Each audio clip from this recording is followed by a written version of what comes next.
All right, we are back with one of my all-time favorite players and guests. He's a 3-time Super Bowl champ for the Dallas Cowboys. He is a national champ for the Miami Hurricanes. He's a 5-time Pro Bowl wide receiver and the MVP of the new documentary, America's Team, A Gambler and His Cowboys. You can catch him on his podcast. He's got his own YouTube channel, The Playmaker. Still making plays, number 88, the great Michael Irvin. What's happening, Michael? Man, everything's happening. What's best about everything that's happening? What's on my chest right here, and what we saw the other day with that Miami Notre Dame game, and the coach we got, Coach Cristobal, a young man. I'm just so happy right now. Sal, the game was insane the other day. And remember this now. Remember this. Miami opened up against the team that was in the championship game last year, and they beat them.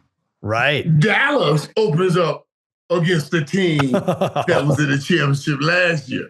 Maybe God just gave me a little prelude to what's about to go down on Thursday. I know what you're doing. All right, I'm going to have to take that smile away for a second because we'll go Cowboys, then we'll go back to Miami. I promise I'll have you happy by the end. But, I was excited to have you on as a couple of weeks ago. I was like, oh my God, this guy was the MVP of that Cowboys documentary.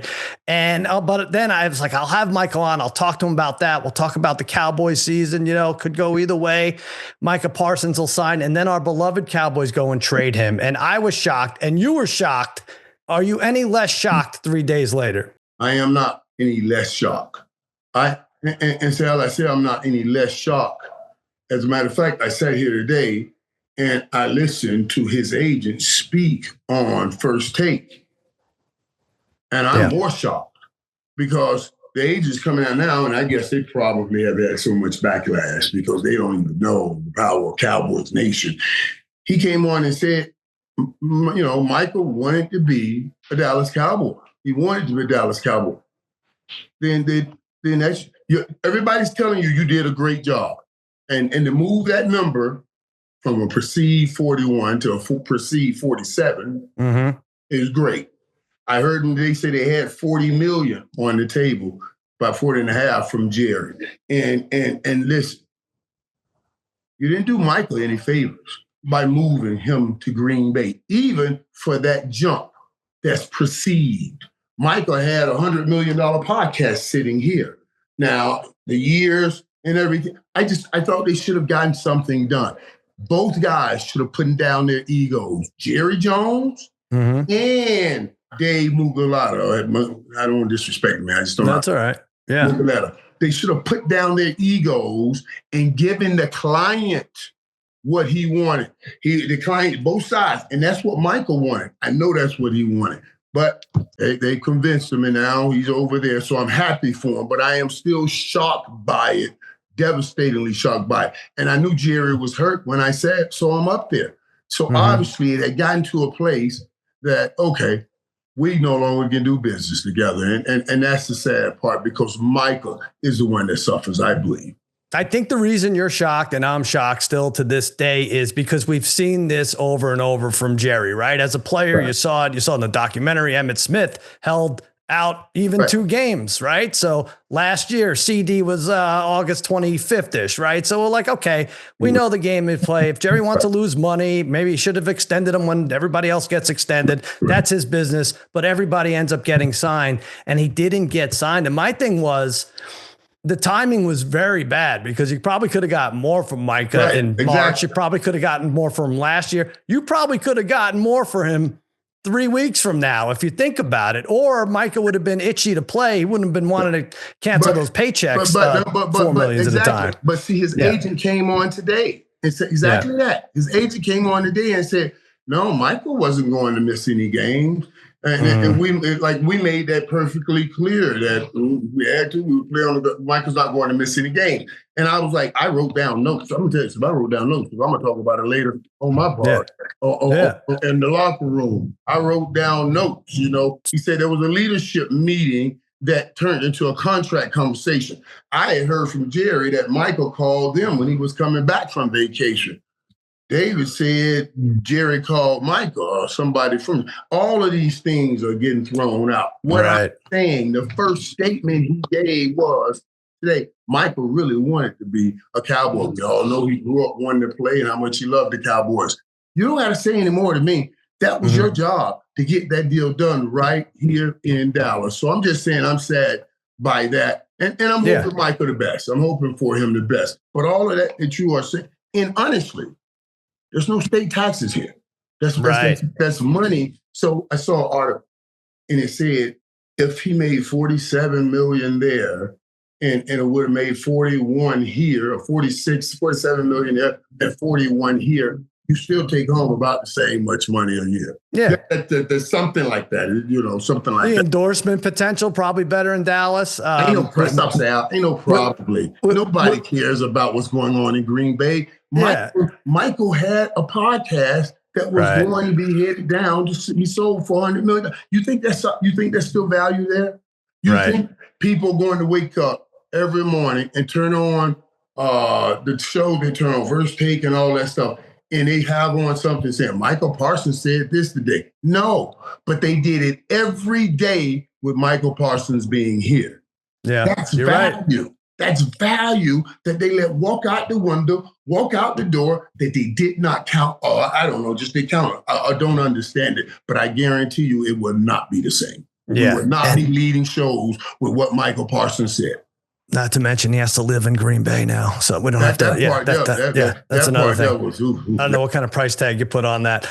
I want to talk about this documentary because you were the MVP in this. You really were. I mean, I don't know if you get an SB right away or I don't know how it works, but I loved it. I mean, it was Jerry, it was Aikman, it was Emmett, it was you for the most part, and it was Jimmy and Barry Switzer were the talking heads, right? Yeah. But you stood out to me. Did you have fun doing that? Well, I had fun doing it. I really did. I enjoyed doing it because it's you're walking down memory lane, and a lot of things, a lot of things have gotten reported so many different ways. So you get a chance to at least give the true perception of what happened and speak to it. We get to look back because we've all been young and say, dang, I did that because of that. I don't know if that was the smartest thing. I'm glad I did that. I would have still done that today. Just kind of review those things. And then it does help. It does help that, and I think makes you more relatable, that people see through the journey. Right. When we were doing the premiere, I went up to Emmett. I said, Troy's just too straight and narrow. You ain't doing nothing. And Jerry, he gonna have final say, so he ain't gonna make himself. I guess I gotta be the bad boy in this documentary. I gotta be the bad boy. And then Emmett said to me, he said, well, Micah, you kind of were the bad boy. I said, yeah, you're right. That's good. So I guess it's true. You know what I'm saying? Yeah, everyone, specifically, they were like, it was a funny cut. They're like, I'm not going to talk about the White House. I'm not going to talk about the White House. I'm not going to. And then they get to you like, let's do it. Let's talk about the White House. Talk about the White House. Which, by the way, I didn't know was basically. I guess you would call me the president. Right. You were two-term president, I think. Right. But I don't know if they made you or asked you to rewatch stuff or if a lot of it was off the top of your head, but that Cowboys-Niners rivalry, I feel like they did a great job of underscoring how important it was because it was super, and I don't know that there's anything like it today. Do you remember it? Was that all off the top of your head, or did you go back and watch some of those games? Those games. No, those games. Yeah. Those games stay in your brain. You don't ever lose them. It's just no. I remember all the plays, all the grabs, all the receptions, especially the San Francisco games. But most of probably more San Francisco than any. Because it's funny. I'm remembering. I just watched the game on this platform with Emmett where we relived the Green Bay game. Right. And I have been doing for years. I thought I took that ball off the head of another cornerback, but it wasn't. I had been saying the wrong name for years. And then I watched the game. I was like, oh, okay. I've been throwing some strays at your boy. I thought it was Craig Newsom's. Okay. But it was Doug. It was Doug. I forgot his name too. Doug. Send Craig Newsom. Send him like a gift basket or something. But for years, I told that story about him Yeah. snatching the football off his head. And he's probably just said, what is he talking about? But the 49ers, I remember every play in that game. Absolutely. I want to talk about your killer instinct. And by the way, so many huge playoff touchdowns and everything. I mean, not that I forgot, but just spectacular. But this killer instinct you had on the field, and the comparative spirit. I was watching specifically the scene with the DA when he called you basically a piece of shit and said he was going to take you out. And aside from keeping your freedom, you must have seen this as another opportunity for, okay, this is an opponent that's trying to get over me. I'm going to kick his ass, right? Like, did your sports instincts set in at that point? Well, there is, and you're bringing up something very important. I'm serious. You're bringing up something, and I've been trying to talk about it. We do have that reptilian brain. That's the primitive state, our fight and flight state. And I was sharing this with someone else. Yes, that is something I definitely have. Now, it was long after this that I really learned what it is. You know what I mean? Because I got to learn how to live with things. You got to learn how to live with you. Everybody around you can leave you. Your ass can't leave you. So you got to learn to live with everything about you that is you. So you learn in a mom's third trimester, if she is in stress, it releases cortisol to the brain of the baby and says, prepare for fight or flight. And through growth, the reptilian mammalian, the cortex, the reasoning box of the person, you have a smaller cortex and a bigger reptilian brain. So I'm more apt to fight than reason. Mm-hmm. It has helped me greatly on the football field, but you don't need to have it so greatly off the football field. So if I'm driving and you say something, right? You see what I mean? So learning this stuff and understanding is 75% of winning it. So now if I'm driving and somebody says something, I can let it go. But on the football field, this ain't the place I need to let it go. You know, you can give it back. You know, you can play. So that's where that fight comes from. And it has served me well. I love the documentary because I see that in Jerry. When Jerry wrote his college thesis on the broken system of the NFL, and then he's willing to go and put his life and the life of his family on the line from Jimmy Hoffa to borrow that money from the Teamster. Right. You know what I'm saying? That tells me something that you're partaking in that same fight or flight mentality. And that helps me great on the field. It helped me so great in the situations like the Everett MacGyver situation, you know, stuff like that. And now I absolutely study that stuff to make sure I don't have an issue like that moving forward. Good for you. And you can help people with this. When they see the story, you tell them, this is the other side. We want to run from our mistakes in life. We want to hide from so many things, but it's the badge that gives you the honor and the opportunity to go talk to some people that are really struggling and going through things right now. You just got to be open with it. And I wanted to be open with it. I appreciate your honesty. I feel like you're talking to an auditorium of with 5,000 people and should get a standing ovation here. This is nice. But it's real, Sal. Yeah. It's crazy when you think like that. That's really a situation that you're in a condition like, okay, you know, I gotta, and it did serve me great on the football field. Don't challenge me on the football field, Sal. Yeah. I will whoop your tail. And that's why I just let that reptilian brain go crazy. Just let it go, you know? And that's what Jimmy said. What Jimmy said, Michael was never afraid of anything. You know, that was the fight, really, to get out of the hellhole ghetto. That was the fight, to get out. And I thought I needed it. I want to talk about Jimmy Johnson real quick. You said, and this made me sad. This is probably the saddest part of the documentary for me. You said after you retired, you know, you had the horrific, you know, neck injury and everything, and you talked it over with your family. And yet you said you would have stuck around for Jimmy Johnson. And that upset me, because that tells me you said you still had it in you, but you were being held back because you felt it wasn't worth it unless you were playing for a great like Jimmy. You remember what, I mean, that must have been just impossible to rectify in your head. Absolutely. Yeah. And I stick on it today. There is no difference. You guys don't even understand the power that Coach Johnson and what he did for us. I mean, when he came into Miami, we were a bunch of, remember that if you go back to 30 for 30 when Howard Snellenberger built the U, then he said, and Coral Gables, nobody could go in, certainly not people, not my kind of people, And they said to Howard, we'll let you go wherever you got to go, do what you got to do. So he came and got all of us. Howard Snellenberger came in those ghettos and got all of us. And he left and Jimmy came in. And Jimmy was just not about football. Jimmy was not just about football. I mean, he was about football, but he works the man. Jimmy made us all meet every Thursday night to talk about what we are doing after football. You understand? I would not have the life in the afterlife, the life I have in this big old house and everything I have, had Jimmy not done all of that stuff. So you're absolutely right. I gone to 5, 6 other doctors, and all of them told me, no, you can't play. One told me, Michael, what do you mean? You had stenosis. You've always had stenosis. You can play. Now is the risk only because you know you have stenosis and a hit could be dangerous. But you can certainly play. And if Jimmy was still the coach, no doubt in my mind. I told my wife, she was like, baby, you can't put us through that. We'll be too worried about you. If Jimmy was still the coach, we ain't having this discussion. Who knows, right? It would have been different. I think you sell yourself. You see this good life you living? Thanks to that dude.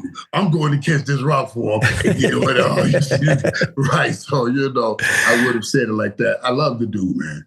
Yeah, but you know what? You sell yourself short. Thanks to you, who knows if he's, got a boat deep sea fishing or if he's betting $10,000 a hand on blackjack either. So you helped him out too. So don't ever sell yourself short. I do want to talk about his team, your team, Miami. You were there the other day. Wow, my God, just like a little boy jumping around if they had a helmet that fit you, I think you would have been the 12th man. That would have been flagged, would have been personal fouls for 3 hours. But how exciting is that for you? You feel like a 20-year-old again. It is, Sal. Man. And here, we have history. And I told those guys, I said, man, I just appreciate you guys receiving me in as family, because we always talk about the family of the U as us against the world. And I go back every year. I speak to the kids. I'm there with the kids. And then we have games like that. And unlike the season we had last year, we were 9-0 first 9 games last year. And they're like, oh, you got to be here. So, and I mean, I was working in LA, so I got to be there Saturday night. Right. I got to be there because they expect it. And it brings you a part of something. And I'm watching these kids. I think college, especially University of Miami and that program, it's like a great cocoon. You go in a young man, but you watch these young men grow and they come out real great men doing great things, on all the platforms. So, yeah, I've been watching that for the last few years, man, and it's enjoyable. And I believe, I'm telling you, Cousin Sal, we're ready to take this thing off. We're ready to make the step. University of Miami, and what I would say back to like we used to be, I'm just saying this is the new normal. I'm looking at normal. Cristobal, I'm looking at this now. They're 3-1 to make the even odds to make the playoffs and 3-1 odds to win the ACC. 3-1 to win ACC, 3-1 to win the 10 national championship. You're thinking down the road here. 25-1 for the Natty. That's your number, huh? 25-1. I put down 100. We get 25. I'm going to give you a free bet for coming on my podcast. Is that? I mean, you could have done anything for that. That's my bet right there. That's it. All right, there. Dude. Yeah. That's my bet. That's definitely my bet. You put that. I love it. You've dropped. I love it. You got it. I'm going to pay you if this comes in. Now listen. So that means when we go to the Natty. Yep. I win 25. Yeah. 25. You got to win the whole thing. Yeah, 2,500. No problem. I'll send 2,500 your way. You better sit it, smacking, racking, and dacking. I got you. I want it. I'm with that.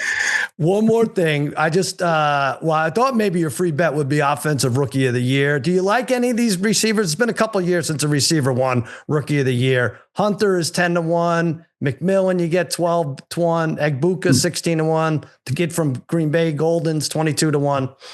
You like any of them? Have you seen any? Man, I would, if I pull out and snatch out, I like the Matthew Golden pick, only because I know Christian Watson stays stays hurt a little bit. Right. And I know they want to go up the field with Michael now there. You see what I'm saying? To get the QB. So I would have that out there. But the guy that's going to win it all, going to be Travis Hunter. It is going to be Hunter. Yeah. It's going to be Hunter just because he has two foes. Because Jacksonville gave him what they needed to give him. They gave him the receiver first. You know what I mean? They gave him the receiver first because Trevor Lawrence is there. And now you'll see what he is at DB. So all those people say he can't play both ways. You will see. Because the kid is so smart and he's so quick. He's going, I guarantee you, he'll have enough picks and do some things with them once he gets his feet wet. All right. I like that. This is for offensive rookie of the year. I just don't know how many snaps. You get a coordinator in there. It's maybe he's tired or something. It's almost beyond his control. But see, that's because you're on defensive side. See, but his biggest thing is they have to do something with Trevor Lawrence. That's true. He's the best receiver they got. Yeah. He's the best receiver they got. So he'll be able to play that game. All right. One more thing. Back to the Cowboys. I'm going to ask you point blank, Michael Irvin. Will I still be alive the next time the Cowboys win a Super Bowl? Yes. Yeah, you'll be alive in February. I will? In February? Yeah, you'll be all right. You'll be alive in February. Don't worry about it. This February? You'll be alive in February. Don't worry. You'll be alive in February. I walk a mile and a half twice a week. I hope I am alive in February. That's what I'm saying to you. You trying to say, I'm trying to let you know here. I'm letting you know this thing right around the corner. All you got to do, if you get to 32 points a game in this league, you can get to the Super Bowl. And the Cowboys, the last, prior to last year, they were averaging 29, 30, 31 points a game. You bring George Pickens on here, it's going to be an offensive show because Micah Parsons has left. But you got something right there. And I want to see what it looks like on Thursday. Okay. All right. I told you, listen, I knew we'd end smiling here. I don't know. I think you might be a crazy person. Who knows? We'll see. Yeah. And all crazy people are later on, when they're the only ones found out to be truthful and found out to be right, then come the word genius. But only the depth that you dig me down will be the height that I rise when you find out that I ain't so crazy. He's genius. Well, no one's going to call you crazy when I have to write you a check for $2,500 after the U wins the Natty in January. Michael Irvin, his very own YouTube channel, great podcast, The Playmaker. You made my week, Michael. Thanks for coming on, my friend. Always, cuz. Always, Sal, man. You're my man, man. I appreciate you. Always, buddy.